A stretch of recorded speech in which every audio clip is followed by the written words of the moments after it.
경찰이 뺑소니 혐의로 입건해 수사 중인 김호중이 음주운전 혐의를 부인하는 것과 관련해 소속사의 조직적 은폐 가능성이 있다고 보고 수사를 확대하고 있는데요.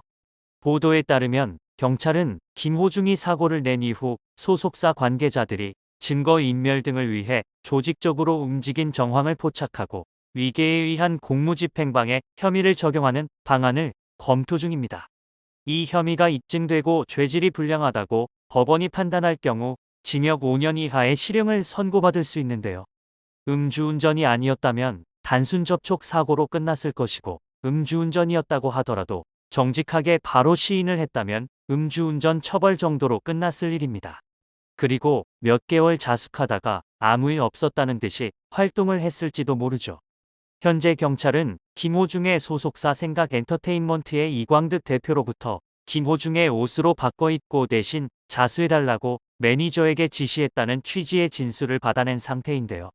경찰 조사 결과 김호중의 다른 매니저 2명 중 1명은 사고 직후 김호중을 경기 구리의 한 호텔로 데려갔고, 나머지 1명은 차량 블랙박스에 메모리 카드를 빼내 훼손한 것으로 파악됐습니다.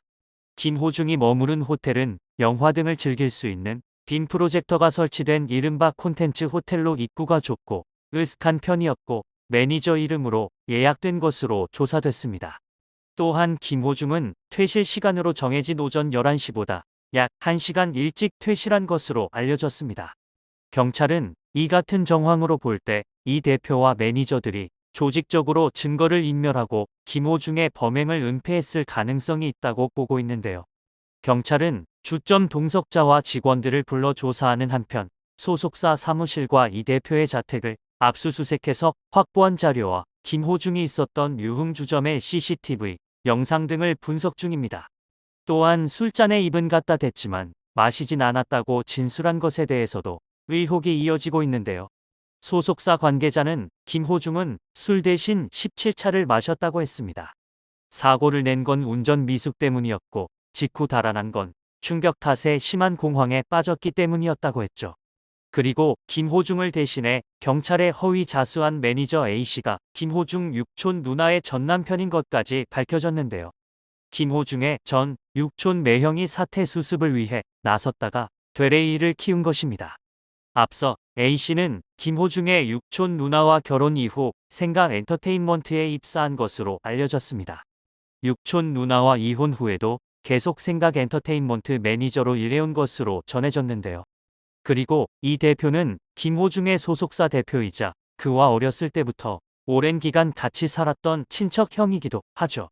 이 대표의 주장대로라면 이번 사태는 김호중 친인척들의 지나친 과잉 보호가 이를 키운 것이란 비판을 피하기 어렵습니다. 특히 소속사 측은 김호중이 공황장애 증상이 나타나 사고 뒷수습을 하지 못했다고 주장했는데요. 그러나 보도에 따르면 사고 직후 사고 현장에서 200m 정도 떨어진 골목에서 어디론가 전화를 거는 모습이 담긴 CCTV 영상을 공개했습니다. 영상 속에서 김호중은 차에서 내려 한 손은 주머니에 넣은 채 골목길을 서성이며 누군가와 통화를 했습니다. 소속사 측 설명과는 달리 김호중은 여유로운 모습을 보였죠. 소속사 대표인 이광득 대표가 자신이 모두 지시한 일이라고 주장하는 것에 대해서도 의혹이 제기됐는데요. 이 대표는 입장문을 내고 사고 현장에 먼저 도착한 매니저가 본인 판단으로 블랙박스 메모리 카드를 먼저 제거했고, 거짓 자수한 것으로 알려진 다른 매니저에게 김호중의 옷을 꼭 뺏어서 바꿔 입고 대신 일 처리를 해달라고 부탁한 건 나였다라고 주장했습니다. 그는 사고 당사자가 김호중이란 게 알려지면 많은 논란이 될 것으로 생각해 두려웠다고 밝혔습니다. 사촌 이내 인척엔 범인 도피 혐의가 적용되지 않기 때문에 경찰은 이를 사전에 계산한 주장인지도 따져보고 있는데요. 하지만 뺑소니 사고를 낸 이상 CCTV 등 조사를 통해 결국 운전자가 김호중이라는 것이 밝혀질 일인데, 이렇게까지 한 것에 대해서는 이들이 주장하는 내용만으로는 납득이 어렵습니다. 때문에 음주운전 혹은 그 외에 더 큰 문제를 감추려는 모습으로밖에 보이지 않죠. 논란이 번지자 김호중 측은 대검찰청 차장 출신 조남관 변호사를 변호인으로 선임하기도 했는데요. 생각엔터테인먼트는 입장문에서 김호중은 유흥주점의 지인에게 인사차 들렀을 뿐 음주를 한 사실이 없음을 다시 한번 밝힌다. 이광득 대표 등 문제를 일으킨 스태프들은 조사 결과에 따라 법적 책임을 달게 받을 예정이라고 밝혔습니다. 조 변호사는 인터뷰에서 사회적으로 무리를 일으킨 사건을 변론하게 돼 송구스러운 마음이라고 했는데요. 그러면서도 변호인으로서 김호중 씨가 법률상 억울한 점이 있는지 잘 챙겨보고 변론하겠다고 말했습니다. 하지만 시간이 흐를수록 불리해지는 것은 김호중인데요. 급기야 김호중이 들렀다는 유흥업소의 정체까지 밝혀지며 논란이 이어지고 있습니다. 이 업소는 이른바 불리는 업소로 드러났다고 언론은 보도했습니다. 업소 관계자들은 취재진의 카메라에 경찰에서 다 왔다 갔다 다 얘기했다 가시라며 취재진을 막아섰는데요. 해당 업소는 인터넷에서 자신들의 업소를 규정하고 강남의 유흥업소에서 국대급이라고 강조하고 있습니다. 또 여성 접객원이 서비스하는 멤버십 소개했는데요. 뛰어난 외모의 여성 접객원과 고급스러운 업소 분위기 등을 내세운 고급 같은 시스템이지만 규모가 좀 더 작은 유흥업소를 일컫는 속어인데요. 비해서는 술값이 좀 더 저렴한 것으로 알려져 있습니다. 이와 관련해 업소에 김호중이 방문했을 당시 접객원이 동석했는지 묻는 질문에 소속사 측은 김호중은 유흥을 즐기러 온 것이 아니고 지인들에게 인사차 방문한 것일 뿐이다라고 해명했는데요. 하지만 해명을 늘어놓을 때마다 거짓말임이 탄로나며 이제 더 이상 이들의 해명에 신뢰는 남아있지 않은 듯합니다. 가면 갈수록 충격적이기보다는 어딘가 치졸하고 저열해 보이기까지 하는데요. 이미지가 나락으로 떨어지는 가운데 김호중 측은 예정되어 있는 공연을 강행하겠다는 입장입니다. 공연에서 그가 팬들에게 직접 어떠한 심경을 전할지 관심이 더해지고 있는데요. 김호중은 5월 18일부터 19일, 6월 1일과 2일 각각 창원과 김천에서 공연을 차질 없이 진행합니다. 이에 비난 여론이 이어지고 있는데요. 팬들은 무조건적인 응원을 이어가며 김호중을 적극 지지하고 있습니다. 이러한 콘서트 강행 결정에는 팬덤 아리스의 김호중 감싸기가 많은 영향을 미쳤다고 볼 수 있는데요. 의혹이 무성한 가운데 팬들은 김호중을 향한 굳건한 지지를 보내고 있고 심지어는 뺑소니를 두둔해 어긋난 팬심이라는 지적도 이어지고 있습니다.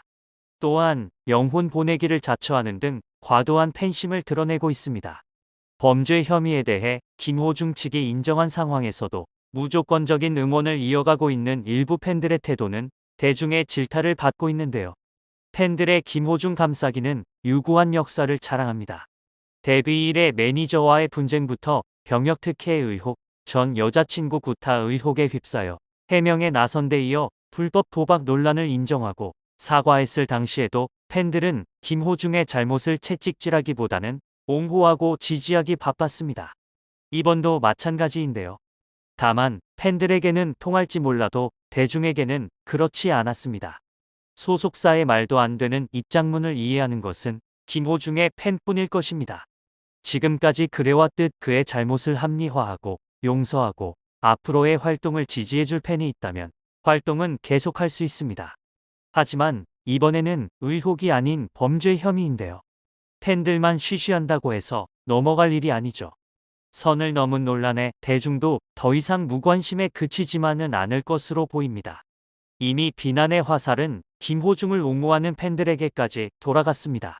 팬들이 가시밭길을 걷게 하는 가수를 어떻게 팬 사랑꾼이라고 할 수 있을까요? 지금 김호중에게 필요한 것은 소속사의 항변이 아닙니다. 진정으로 팬들을 헤아린다면 콘서트를 강행하는 것이 아니라 진심 어린 사과와 충분한 자숙, 무엇보다 더 이상 논란을 반복해 신뢰를 깨지 않는 태도를 보여야 할 때입니다. 번복되는 진술 끝에 밝혀질 진실은 과연 무엇일까요? 이 사태의 결말은 어떻게 끝나게 될지 계속 지켜보겠습니다.